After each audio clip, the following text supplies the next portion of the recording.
vocês? Aqui é a Stephanie, professora de História. Você já me conhece, afinal a gente já tem conversado aqui pelos vídeos, a gente tem se visto por aqui, certo? E hoje a gente vai continuar se aventurando pela história juntos. A gente tem conversado um pouquinho sobre os africanos, o que tem a ver com a gente, por que a gente aprende isso na história.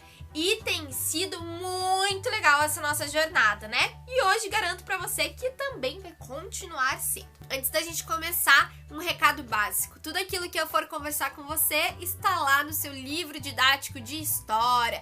O livro que você utilizava lá na escola para aprender história, né? E que hoje em dia está utilizando em casa. E por que é importante saber disso? Por que eu falo disso em todos os vídeos?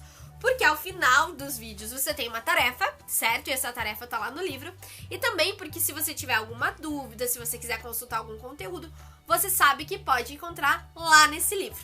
Beleza, pessoal? Recado dado, agora é nosso momento histórico. Vamos lá. No último vídeo, a gente começou a falar sobre os africanos.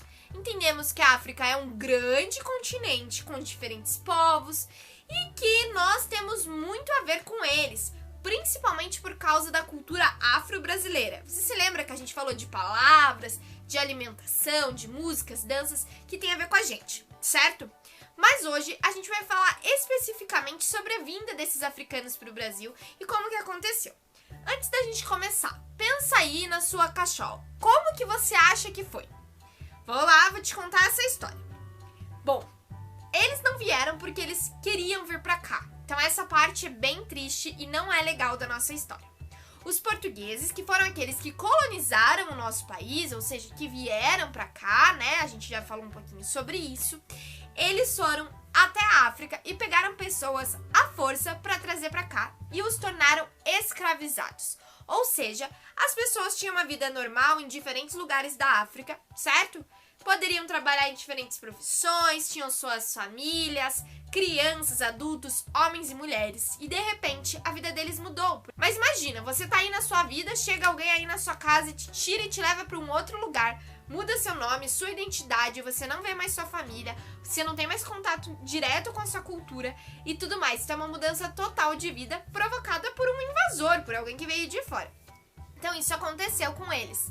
E aí, eles vinham pra cá em grandes navios que eram chamados de navios negreiros, que traziam essas pessoas pra cá. Vou colocar na tela pra vocês uma imagem que tá lá no livro didático e que fala um pouquinho sobre isso. Essa pintura que você tá vendo aí na sua tela foi feita pelo Rugendas, um pintor muito conhecido por retratar a realidade, né, brasileira. O nome dessa obra é Navio Negreiro e ela foi feita em 1823. Nessa imagem a gente consegue perceber algumas coisas, né? Como, por exemplo, vários escravizados ali, sem roupas e amontoados nesses navios. E o que a gente pode perceber também? Que esses escravizados, eles eram trazidos da África ao Brasil no porão de navios, ou seja, sem nenhum conforto, sem nenhuma, né, uma viagem digna, digamos assim.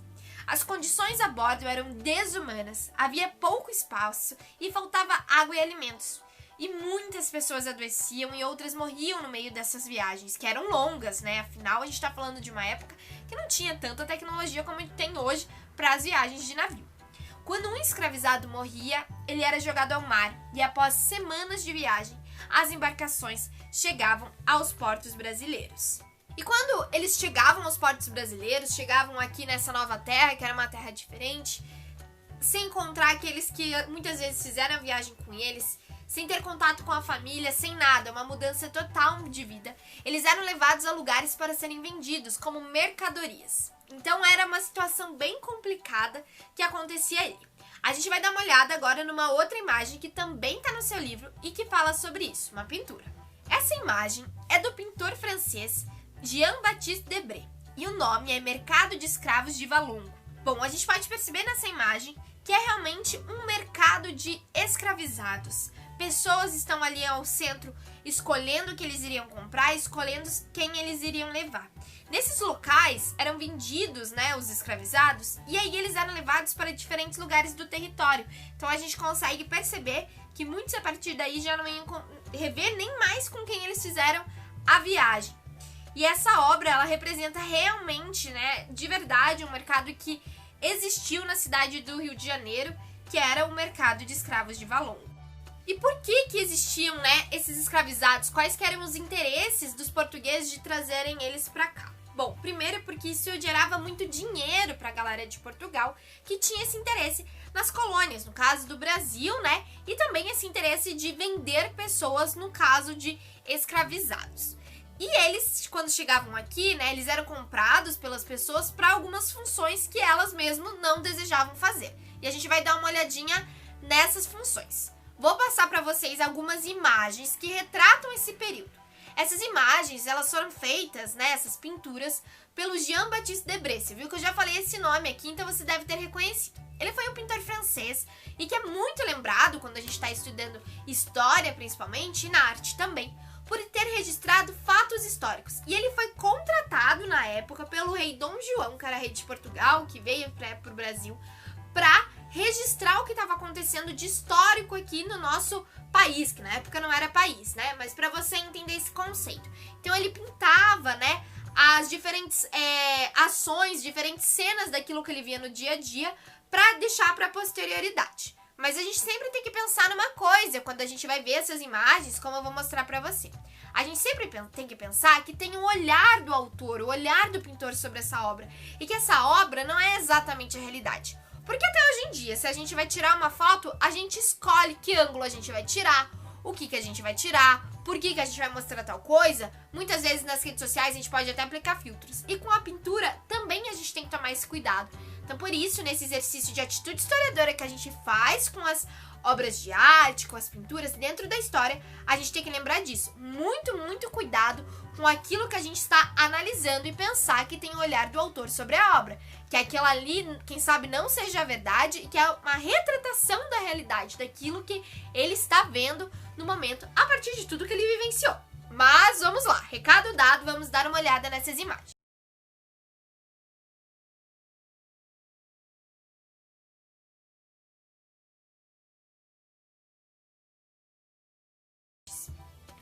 Primeira imagem que tá aí pra vocês se chama Calceteiros. E a gente pode perceber alguns escravizados construindo ruas, né? Fazendo parte dessa construção.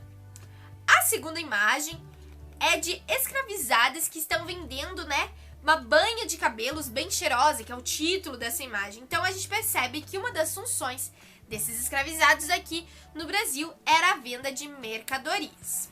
Outra imagem que está aí pra você é com o título Uma Senhora de Algumas Posses em Sua Casa. E a gente pode perceber que existem vários escravizados servindo essa senhora, né, cuidando das crianças também. Então eles eram muitas vezes comprados para os serviços domésticos. E agora, nessa última imagem, a gente também consegue perceber outra função que era dada a esses escravizados, que era de trabalhar dentro dos engenhos de açúcar, principalmente na moagem da cana-de-açúcar. Bom, pessoal, hoje a gente conseguiu perceber alguns elementos, né, dos africanos no Brasil por causa da escravidão que aconteceu durante um grande período da nossa história. Mas vamos lá, agora esse é um momento histórico, esse é um momento de aprender um pouquinho mais da história. É importante a gente lembrar alguns pontos principais de conteúdos que a gente viu nos nossos outros vídeos. O que a gente está estudando, o que a gente está vendo? Você lembra? Se não lembra, dá um pause e pensa aí. Mas se não, já vou adiantar para você. Nós estamos estudando sobre os africanos e sobre sua influência aqui no Brasil. Então a gente começou a entender que existe a cultura afro-brasileira, vários elementos da nossa cultura, como palavras, comidas, danças, músicas e tantas outras coisas, né, existem por causa da influência dos africanos, logo, uma cultura afro-brasileira, afro, mas, né, Brasil. E também a gente começou a ver no nosso último vídeo como que esses africanos foram trazidos para o Brasil, numa parte da história, num episódio que não é muito legal, porque a gente fala sobre a escravidão, esse episódio bem chato da nossa história, né? Nós temos que concordar com isso, que os portugueses foram lá, tiraram pessoas que tinham sua vida, sua família, seus trabalhos, né, seu estilo de vida lá na África, em diferentes lugares, e foram trazidos para o Brasil para se tornarem escravizados. E por que a gente fala escravizados e não mais escravos? Porque essas pessoas, elas não nasceram escravos, elas tinham suas vidas, elas viviam de uma outra maneira, mas elas se tornaram escravizadas nesse período, né, por causa da ação de outras pessoas, nesse caso, dos portugueses, que trouxeram eles para o Brasil. Trouxeram para cá, eles tinham que viver um novo estilo de vida, com novos nomes, em novos lugares, trabalhar para certas pessoas, em plantações. A gente também viu os diferentes trabalhos, calçamento de ruas, algumas vendas, fazer alguns serviços domésticos em casa, mas enfim, acontecia isso, você sabe, né, que aconteceu porque a gente já falou sobre isso. Hoje a gente vai falar um pouquinho sobre a força e a resistência, porque quando a gente começa a analisar toda essa história, ouvir toda essa história como a gente tem feito, muitas vezes a gente se pergunta, tá, mas eles aceitavam isso tudo numa boa, beleza? Ah, me tiraram lá da minha família, me tiraram da minha casa e ok? Não, pessoal, é um erro a gente pensar nisso. Nós sempre temos que pensar e lembrar que existiu resistência sim, existiu força, existiram fugas, porque eles queriam demonstrar que eles não concordavam com o que estava acontecendo, afinal, foi bem injusto, foi bem chato o que aconteceu, né? E uma dessas principais formas de luta, de resistência, desse processo que eles estavam sofrendo, que era a escravidão, foi a criação dos quilombos. E por quê? O que é isso, né? Não sei se você já ouviu falar dessa palavra, mas calma aí que eu vou te explicar. Os quilombos eram lugares onde os africanos escravizados iam após as fugas. Então eles se resistiam, acabavam fugindo, né, dos lugares onde eles estavam, trabalhando e tudo mais. E por que eles fugiam? Porque existiam senhores, donos desses escravizados que compravam essas pessoas. A gente até falou sobre isso, né? Que a gente viu até uma pintura do Debré, do mercado de escravos lá do Rio de Janeiro. Então, a gente percebe isso, que existiam senhores donos dessas pessoas, desses escravizados. Então, eles decidiam fugir, e para fugir, eles iam nesses quilombos para se esconder e viver a sua vida de acordo com a cultura africana. Mas daí a gente tem que pensar numa coisa. A cultura africana, ela é única, assim, em todo o continente? Não, porque afinal, primeiro é um continente com diferentes países, diferentes línguas, diferentes culturas.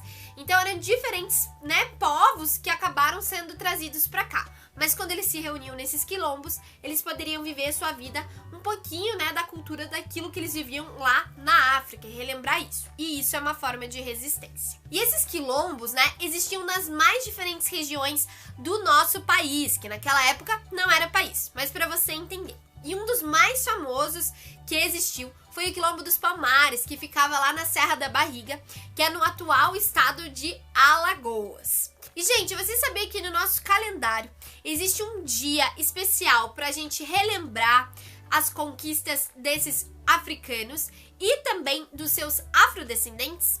Esse dia é o dia 20 de novembro e é chamado do Dia da Consciência Negra. E por que ele é celebrado nesse dia? Lembra que eu falei lá do Quilombo dos Palmares pra você?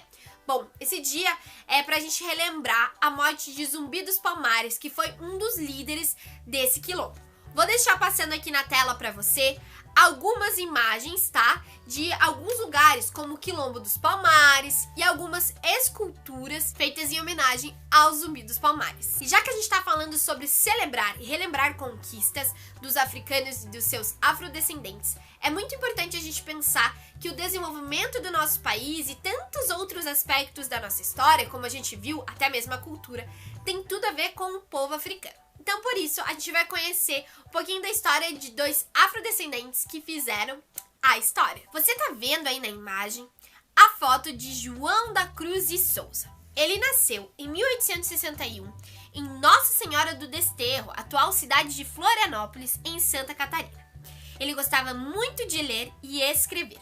Estudou desde muito jovem e pouco depois já escrevia matérias para jornais. Contudo, Cruz de Souza gostava especialmente de escrever poemas, os quais fizeram tanto sucesso que ele se tornou um dos maiores poetas do Brasil. Essa daí que você está vendo na imagem é a Carolina Maria de Jesus. Ela nasceu em 1914 em Sacramento, Minas Gerais. Quando adulta, mudou-se para a cidade de São Paulo e passou a viver na favela do Canindé. Carolina sobrevivia recolhendo materiais recicláveis e, apesar da vida sofrida, escrevia suas experiências e seus pensamentos em cadernos que encontrava no lixo. Esses escritos resultaram no livro Quarto de Despejo, que foi publicado em mais de 40 países. Carolina Maria de Jesus é considerada uma das mais importantes escritoras do Brasil. Bom, gente, agora que a gente já estudou e aprendeu sobre a influência dos africanos do Brasil, entendemos como eles vieram para cá, falamos um pouco sobre a escravidão e sobre a força e a resistência. Está na hora da sua tarefa. E como eu já tinha te adiantado, né? Esse desafio vai estar lá na página 24 do seu livro didático de história.